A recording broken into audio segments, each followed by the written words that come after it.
Frontline Chat with Harry Tangye and Dave Wardell.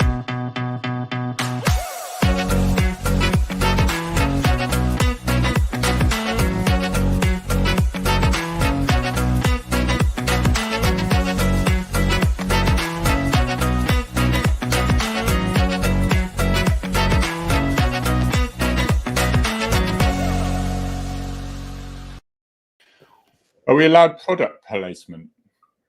Well, I'm putting Fabulous Finn on the screen, so yeah. He's not a product. Why are you tangoing? Nice. Yeah, it's perfect product for me, surely, to advertise this. What, because of the colour of your skin? Or because you like being on the face? Remember those adverts where they used to run up, they banned them in the end, didn't they? Used to run up to people around the face. It was. Didn't it burst? It burst eardrums and stuff, didn't it? Yeah, yeah, something like that. How are you, mate? Welcome, everyone. Yeah, good. I'm good, mate. I'm good. That reminds me of when I was stationed at Dawlish and the little yoblets they used to cause trouble and whatever, and fight and drive cars fast and go nicking stuff. And they used to, when I drove by my Panda, they go Tango, and I thought that's all right. Actually, I could do far worse than that. So I was well happy with Tango. Yeah, it's brilliant. And I think I only said it once or twice in the phonetic alphabet. You know, whiskey tango. You know, it's Tangye, whiskey Tangye. Although Tangye likes whiskey. It's either when you're in a rush and you haven't got, because sometimes you do have to think about the phonetic code, or it's when there's someone brand new on the radio and they're like, "Oh, yeah, Michelle Norris." It's always lovely, isn't it? It's lovely to see that. Because I remember once when I was a special, I was in the car, and then it was the PC said, if you do the PNC chat, and people would say, God, I kind of have to think in which order it is now. And this goes, Victor, can I have a PC chat? Yeah. And you go, and you're meant to say, yeah, it's 3908 High Street, got a ABC 123, reason code or whatever. And you say it in one go, but I just said, hi, 3908 High Street. And then my crewmate went, yeah, you have to say it straight away. I went, yeah, can you do it straight away, please? And they're like, why, what's the rush? And I'm like, and he was like, no. Just getting to know. It's quite scary, isn't it? First few times you're on the radio and you think, oh my God, how many people can hear me?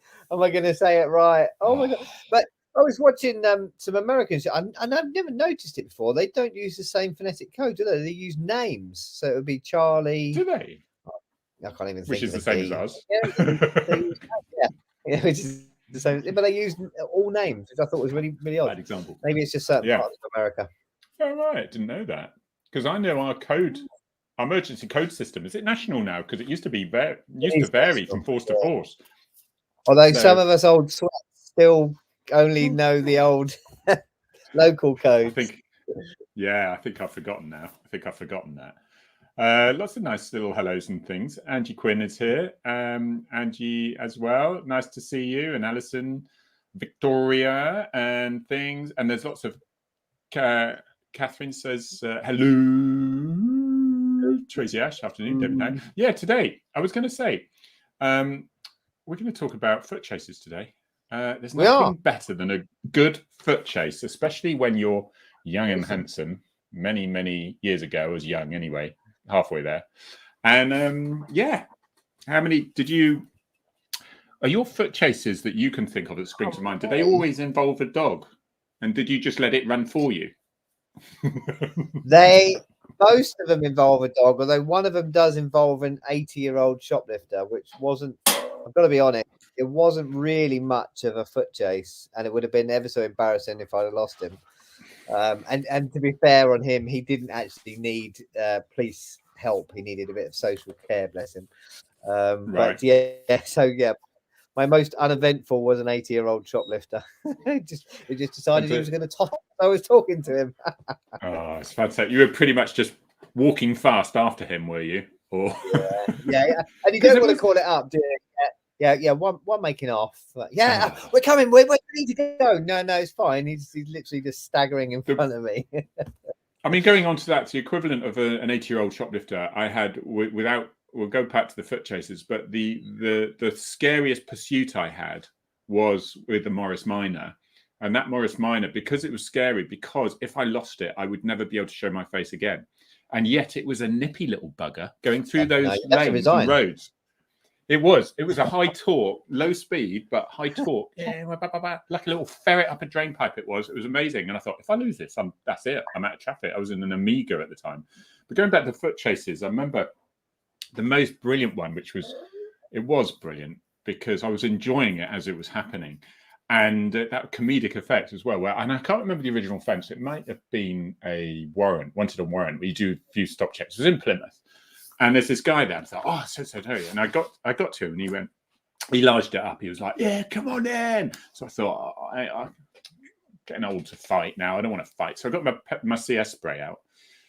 And I said, just do as you're told, turn around and whatever. And he just went, and he just went to hit me. I sprayed him like that. He turned around and ran.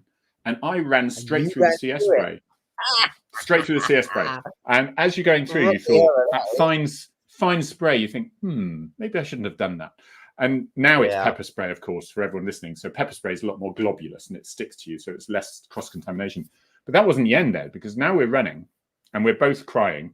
And he goes over a fence into someone's back garden. And then the back door, he goes through the back door. And I'm thinking, is this his house? And then I realized it's not his house, because we're going through the back corridor, through the kitchen.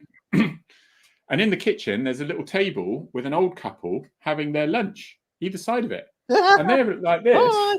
And he runs through and they're like that. I then run through. I go, afternoon. I have to do a little comment. It's got to be a comedic comment as you're going through. Afternoon. Ran through his front door, out the front thing, cross the street, through another garden where I caught him on the other side of the garden. But it was tone. And then driving the police van afterwards, it was just all the windows open, heads out the van, trying to get away from this CS spray. Good times, though. That's good. I know. I had a foot chase. I had a foot chase through someone's house as well. And it was nothing to do with them. And there is that moment where they're like, is that a police officer? And a baddie running through my house. How very nostalgic. You sat there, your lap tray, dinner, just sipping on your beer, and there's a shoot going on behind you. Yes, but never forget courtesy. Never forget courtesy. Always. Was it dock your cap? There'll be a short interlude here. What's this about? That was we did a little while ago with Rob. Rob's obviously the vet who saved Finn's life, and he started a podcast with I can't remember the name of the presenter now. Lovely lady from Radio Ulster, and Rob now lives in Northern Ireland. He's got his own vet practice out there, and he said, "Would you come on?" He interviewed Eamon Holmes and all sorts. So I was like, "Oh my God, Christ. Yeah, you're going to include me with the likes of Eamon Holmes." So we did a podcast. I think it was around the 5th anniversary of the attack. Just an interview with Rob about the recovery and dogs and general dog care and stuff. Excellent. So, thank you very much. Hope you enjoyed it, Sharon. Because then you went you did something else last week with Tom Gaymore, who as well with Holly, with West Yorkshire MP, Shadow MP, Holly Lynch. That's it. Holly Lynch. Yeah, so anybody who doesn't know, obviously Harry knows her very well, and so do I. Holly Lynch is a wonderful. Just forgot a second name for a second there. Typical me. Sorry about that. Yeah. A wonderful MP, and with Sir Oliver Heald, who's my MP, they've started a cross-party group, and that's really important to have cross-party, so there isn't any bickering or game playing or chess or anything like that. With myself, things get done. Tom Gaymore, who we'll talk about in a minute. We'll talk about Tom in a minute. And Holly's very pro-police. She's been the shadow policing minister. I don't know if she is now. Has she been a shadow policing minister, or is she just very supportive? Well, Google says she is still, but she's phenomenally Okay. supportive and has been She is always. wonderful. And she loves the Yeah. police animals, police horses and the police dogs. And so Tom posed a question to her, you know, are we doing enough? And Holly contacted me and said, are we doing enough? And of course, she knows Sir Oliver from Parliament and from the Finn's Law campaign, which she was very supportive of. And we got this parliamentary group together, and we're just speaking to people that might have anything to do with solutions, so insurance companies, charities, the veterinary world, and government. And we're going to have a chat and see if there's more that can be done for these animals when they retire, because you know that the day they retire, in nearly every force, there's a couple of forces that give a one-off small payment. In nearly every force, that's it, they're gone. There is nothing more for them. They don't get fed, they don't get their annual jabs, they don't get any treatment paid for anything. You know, Finn's arthritis in his front legs, that's caused by 8 years of working. You know, he's and of course, and don't forget, you've got 2 other dogs now, working dogs. You've got Finn. Some officers can have quite a few dogs and quite a few elderly dogs because they've got drugs dogs and things like that. So suddenly these bills are getting humongous.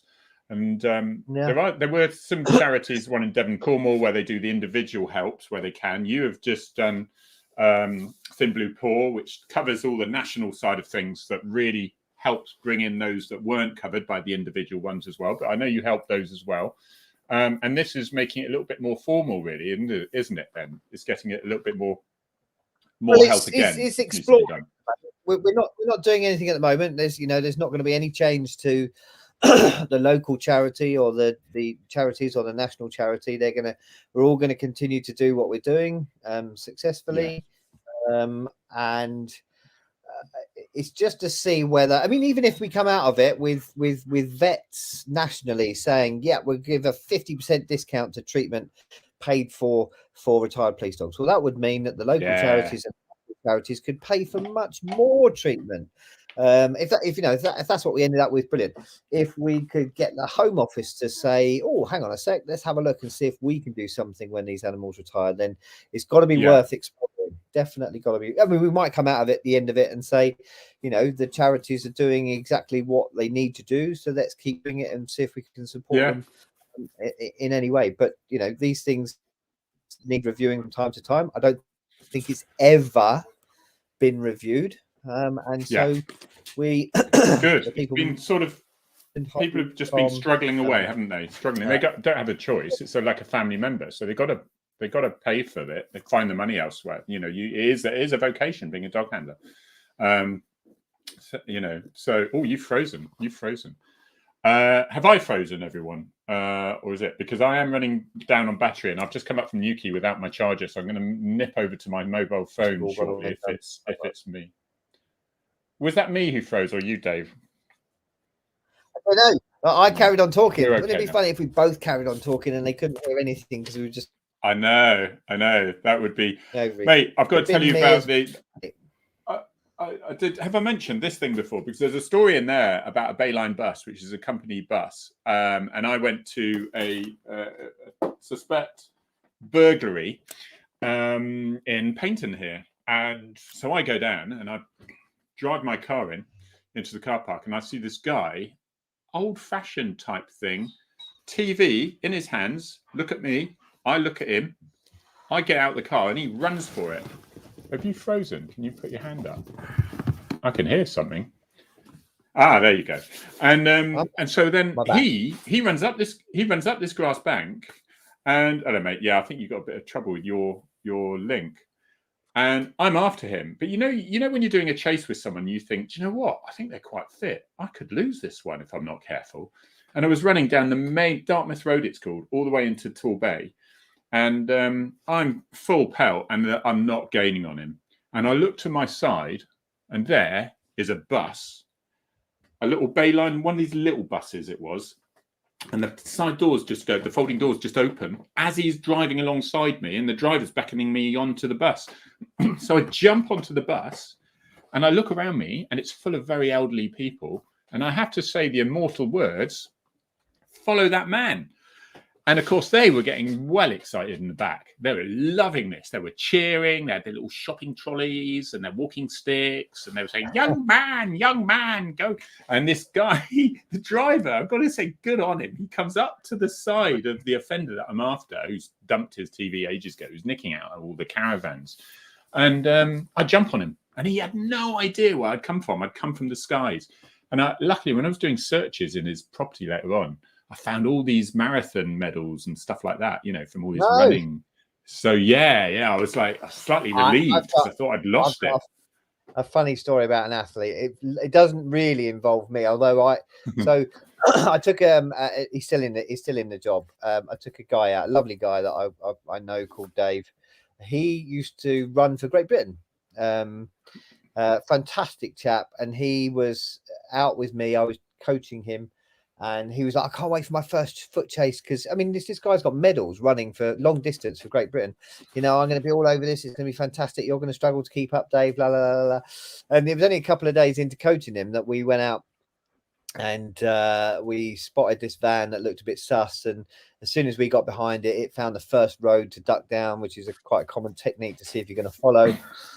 And then ducked down a couple of other little rows that were a little bit too big for it, and then eventually it stopped and the guy jumped out and ran off. And I'm thinking, he's going to be on you in a sec. He's going to be on you in a second, like a whippet. Well, because it was a bit of a shock to him, or I knew it was about to happen, but he didn't have the experience. It took him a little while to get his seatbelt off, and then he just went right, and he couldn't find him. He couldn't find him, and this was before I was on dogs, and we had a police dog come out and eventually find him. But he's never going to live that down. Runs for Great Britain, and the first person that runs off from him gets away from him. That is just, oh no. See, certain things you just don't want to show your face because you're going to get ribbed forever. You're never going to leave. That will be in your retirement one, wouldn't it? Yeah, it would. And the guy that ran away was, he was about 6'2", and he was quite overweight, and he just. Yeah. When you look at the two of them, you would have thought, definitely would have caught him. He might have got thrown around like a rag doll when he got hold of him, but no, couldn't find him. It's definitely a technique, isn't it? It's definitely a technique where you see someone's eyes and you go, is he gonna? And he's gone. Yeah. And you just think, and you have got to, because you're wearing all your gear, you have got a short period of time where you can actually put that full acceleration on and just hit him off his feet as quick as you can. Because if it starts lengthening out, and I remember I was with, I think I mentioned it once before, but this was the hero thing when I was much younger, Copper, and I was with a very attractive model who'd been asked to come along and go out with me. She was doing a thesis in criminology or something, but she was a very glamorous woman. And so we're driving along, and that was that Morris Minor one, and he was like, choo, choo, choo, choo, choo, choo. And he then abandoned. He ran off, and I said, "Stay with the car," because it had loaded guns in the armory and all that sort of thing. Ran off into the night like a hero, and then was obviously 10 minutes like a hero. I'm building it up, okay? Yeah. And I'm running, I'm playing it, and I use that line, and people will know it in my book. I use it. It never ever let me down. All those young cops do it. They should train it. They should train it in police training college. Is you're thinking, right, I'm going to lose this. If I haven't caught him by then, I'm just going to give up. And you hold your breath. You go, your last breath, and you just go, I'm catching you. And you say it really calmly. And they go, all right. Because they can't believe how calm you are, how composed, how much energy you've got. They don't realize that it is used that final little thing. And I just brought this guy back, and this woman was looking quite pensive in the car because this cop had gone alone. She came from California. She was American. And she was like, cops don't go out on their own. And so I got this guy back. She said, is it always like this? We only just got a drink driver before. It's always like this. I'm like, yeah, sort of, Yeah. I was going, yes. Best 2 jobs you'd had in 6 months. I remember one. This is another one that they should teach at training school as well. Is this guy had run off, but he disappeared really quickly. And if they disappear really quickly when you're chasing them, one of two things have happened. They've either found a friend's house to go and duck in, or they're hiding and waiting for you to run off searching for them, when in fact what you should do is stand still and wait for the dog to arrive, or the helicopter to arrive if you're lucky. Sure. And Yeah. I thought I'd seen it on telly, and I thought, I wonder if this actually works. And I stood there and I said, "Police officer with a dog, come out now, make yourself." And I wasn't on the dog section at that time. I was really young in service. "Police officer with a dog, come out now, make yourself known." And then did a barking noise, which must have been convincing. Came out with his hands up and said, "Don't let the dog go." So that's You another can. He's like, nice echoey. Yeah, it's really people don't want to take the chance. Don't want to take the chance.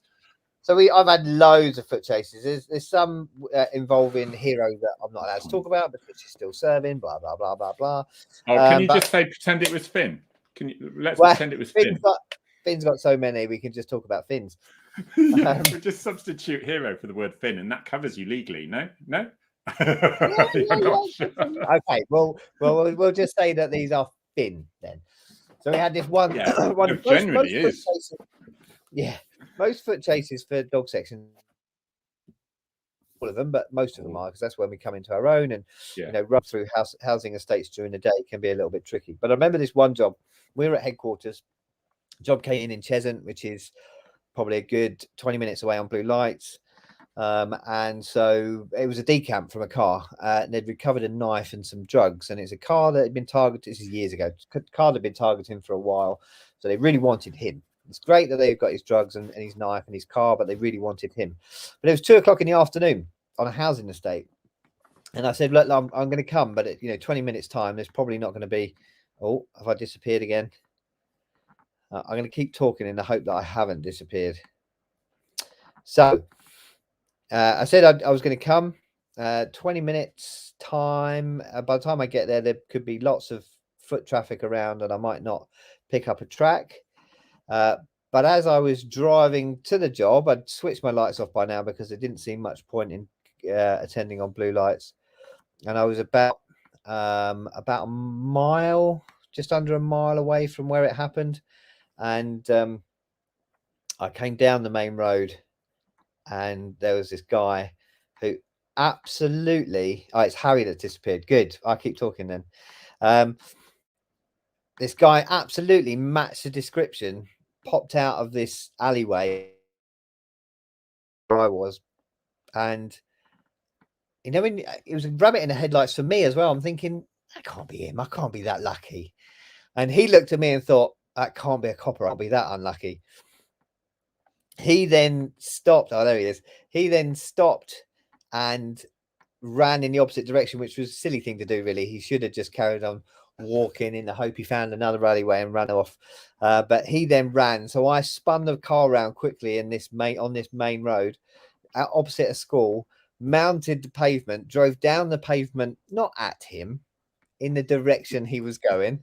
And then by this time I dropped the hatch for Finn to come through so Finn's now next to me. Finn's found his target. He's acquired his target through the windscreen. I pull up the handbrake, jump out the door, and Finn's off. And I see the two of them run round the corner. And it's at that point as a dog handler, you're thinking, well, now I need to hear a scream. Otherwise, this chase is going on a little bit longer than I thought. And sure enough, as I come around the corner, he's there screaming, get the dog off, get the dog off. So Perfect. It was, one of those jobs. I mean, I don't like to get cancelled. Sometimes officers don't want you to go because they feel they don't want to put you out. There isn't many of you anymore. But sometimes I refuse to get cancelled. And it was one of those jobs where I'd refused to be cancelled, and I was in the right place at the right time, and he got banged up. And that was a wonderful, again, 2:00 in the afternoon on a housing estate. But Finn was fantastic. Once he'd acquired his target, it didn't matter what was around. I've got another one where we were in Luton. It was a firearms job. A guy was walking his, I think it was an Akita or something. And as he walked past a set of shops in a busy and notorious part of Luton, a load of guys threatened him with a knife, and he said he'd seen a gun to try and take his dog off. And all he did was just run with his dog. So it was classed as a full firearms authority. But it was a group of about 6 males, and there was 2 main offenders, but they were all offenders. They all needed arresting outside a set of busy shops, which is underneath a set of busy flats. Yeah. Busy, and it's daytime. So there's, 20 or 30 people milling around. And during the briefing, they try and assign you a minder because you're not armed as a dog handler. And but as Harry will tell you on firearms job, it just goes the way it goes sometimes. So we rolled up as close as we could without seeing out, but we were gonna get seen at the last minute. And they said basically, if anybody runs, we're going to jump out. We're going to be, effing and jeffing and all that sort of stuff to try and gain the upper hand. But anybody that runs is yours, Dave. We'll make sure there's someone with you. Of course we will, because where we are, and it's a fire. Please run. Please run. So we roll up on the job, and then we get seen at the last minute, and one lad runs, and he's one of the ones that definitely needs, one of the two that definitely need arresting, but they're all going to get arrested anyway. And he runs past this line of busy shops. And again, I see him running, so I just drive after him.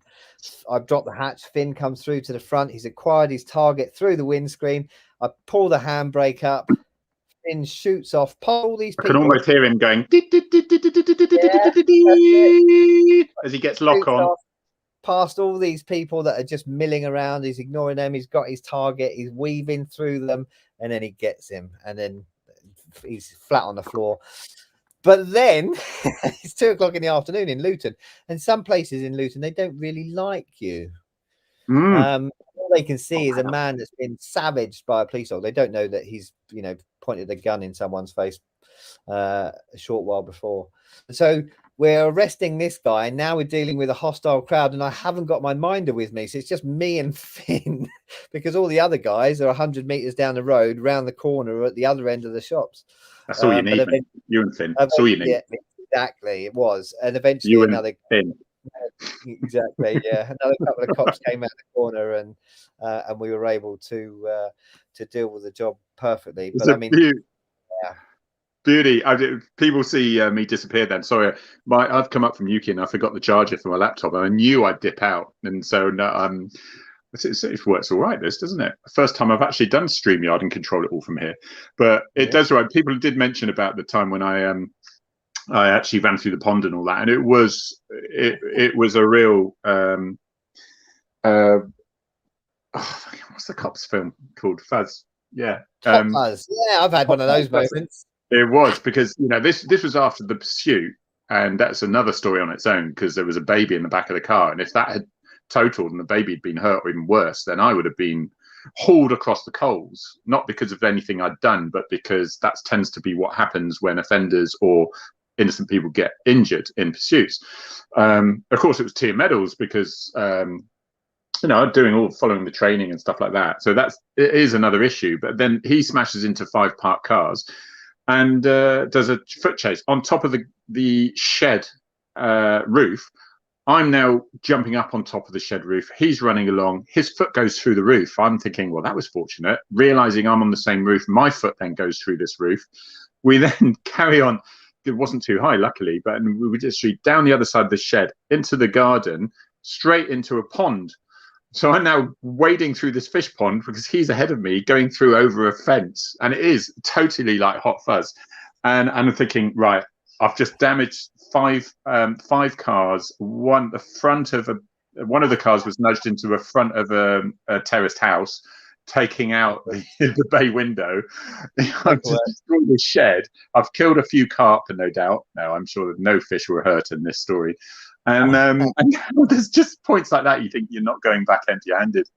And that was another I'm catching you, which is the thing that got him, and hadn't a clue where I was. Not a clue, because I hadn't gone down streets and stuff. I'd gone through gardens, back fences, little paths, and I hadn't a clue. I'm grabbing this guy. I'm like, I did actually stand above him with my foot on his chest, manfully like a hunter, and pointing my red dot on him, saying, "Don't move!" And he was like, "Oi!" and then walked him out of there. But yeah, there was and then found the baby and his girlfriend in the car. But yeah, that car he was wanted a warrant. He'd done a 52-gram burglary. There was cloned car, more clone plates in the car. Yeah, he was a little bugger, he was. But yeah, good times. Yeah. But somebody said there as well, I didn't join the police because I was too lazy to run after them. But It's fun. It is fun because you think, a buzz. It is an adrenaline yeah, buzz. Yeah, for it sure. is. Only Yeah. when you catch them, man. But I never lost one foot chase. But they're not too often. They're not too common either, are they? Though. Well, I mean, we do get a few in the dog sometimes, but again, the dog does all the running. I can think of another one that was brilliant because of the amount of people that got to see it. It was a call in Bournemouth. It was a guy. I won't go into details about the backstory, but his brother had been in prison because of an altercation between him and his brother. And he'd just been let out, and he'd been sending threatening messages. And anyway, he could hear what he thought was his brother in the park at the end of his garden, thinking he'd come to finish the job he thought he was going to finish 8 years previously. It tells you how long he'd been in prison. And so it was a serious job, but we couldn't wait for firearms. It was a threat to life. So me and Finn went into the park. They had the park surrounded. It was a big park. They had a park surrounded by, it was a weekend. So they had PSU, not PSU, public order van. So there was a public order van and the officers were out, but they weren't wandering around the park. They were just containing the park. So there was probably about 15 officers, and they had those big dragon lights, the big lights, big floodlights that we use. And they were lighting up the park in the hope it would keep him to ground and either me or the helicopter would find him. And you're in the sticks, Harry. Dave's in a place where there's houses. Yeah, good point. Yeah. And anyway, so we went to the path that would take us near to the end of his garden. And sure enough, when we got to the end of the alleyway, this guy broke and he ran straight across the park. So he had about 5 of these massive floodlights lighting him up by officers who are all trying to converge on him. And he was heading for the only bit that hadn't been covered on the main road. And I sent Finn across the park, and it was just like an Exocet missile. It was lit up beautifully by these torches. He took this guy out and pulled him to the ground. You can sort of hear 15 officers all take a massive deep breath in as this bloke face planted. And they all said they'd never seen a straight chase by a police dog before, and it was a thing to behold. Finn got his man, and we got the tea and medals at the end of it. It was fantastic. Yeah. I mean, but before we go, there are the bits you've got to be careful with. Is like Donna was saying about the guy who's got his stabby stuck on top of the vest, on top of the fence rather, and he's literally his legs dangling. It's so humiliating and embarrassing. And to luckily that never happened to me. Not that I'd admit anyway. I've had a few moments where there's a small gap through the fence which a dog can fit through, but wearing your vest you can't.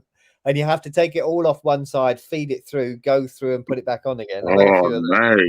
It wasn't a foot chase, but it was a really nasty incident where a guy was he was like 45, and I was in a house in Wellington. I did write a blog on it. It's about Taser actually, and it was this. So I was there as the operational firearms commander, so was there, and it was authorized job because he had a machete, and we crept up to the house. It was in darkness, and there was welts out of all the furniture and the wall. There was the machete had been swung in these places, and this little old lady was sat in an armchair, terrified. Turned out to be his mother, and he suffered from mental health. And they just started this really, I think it was like War and Peace on this film or whatever it was. So it was a long film, and I thought, I'm not waiting to the end of that. So we got all the medic kit all lined up, ready, so that if it went wrong, it was going in straight away. We knew we'd have little chance to do it. They had these doors, patio doors that went out. The guys went either side ready with the door bosher, right? The big red key, guys, is what they call it. The big lump of metal that boshes these doors. So it was going to go through there, no problem. They knew they had little time. So I decided the best thing to do was to try to negotiate with him. The second he showed no form of negotiating whatsoever, we couldn't risk him turning around onto the old lady. My colleague would taser him. The guys would go through the back door. It was a bungalow. They were going to smash their way in and then detain him. Yeah. So this was a little while ago. So we think, right, this is the plan. We've got to go in. Right, go. Colleague tried to negotiate. He looked completely out of it, turned round. My colleague then tasered him. He fell to the floor. Doors went in. Doors were going in. Doors were still going in. I'm looking at the doors, and there's an officer. The glass is smashed. He's wedged. with the frame because his body armor is too wide to get through the wooden frame. So my colleague has to. The offender gets up, goes for his machete, rips out the barbs out of his thing. My colleague then has to taser him again. Then he falls to the ground. They're putting the doors in. They manage to eventually get in and then detain, because this is two thing where things can go wrong. They're not exactly to plan. And we're just thinking, well, and luckily taser, whatever you hear, he stood up, he was fine, he got detained, he went to mental health unit, and we all went to a road accident after that. You know, it was life carried on as normal, mate. That was it. Yeah. That could have been nasty. Yeah, very. Right. I think. Well, we're out of time. Just before we go, because people won't forgive me, just a quick update on Finn. He's doing really well. We're still responding really well to his treatment. It's moving a little bit more towards strength building now, because they're happy that his spine isn't back to normal. May never be back to normal, but it's much better. Little things like, you know, he's starting to clean his back legs and have a scratch, so there's clearly lots more feeling down there, so it's moving much more to a strength phase now, so fingers crossed. Obviously Harry and I, next time we've got Paynton coming up, but we want to talk to you just quickly about our guest for next week. We've been trying for so long to get this guy on. We spoke about him briefly at the beginning. He's incredibly pro police. He's a wonderful guy. Anybody who's into motorsport will know him, because he used to be a racing driver, but now he's a commentator. And he's got an amazing story to tell. It's phenomenal. Tom Gaymore. If you don't follow Tom Gaymore on social media, then he's on Twitter mostly. So get on there and follow Tom Gaymore. Massively Gaymor. There is so much to this guy that I didn't know. I thought I knew him. I've visited his place a couple of times, had coffee with him over the years. I knew nothing about him. He has got a very exciting story to tell, I tell you. I thought I knew him, but I didn't. He's got a lot to say. Cheers, Dave. I'm going to see if I can end this thing on a phone, which I've never done before. Catch you later. Take care.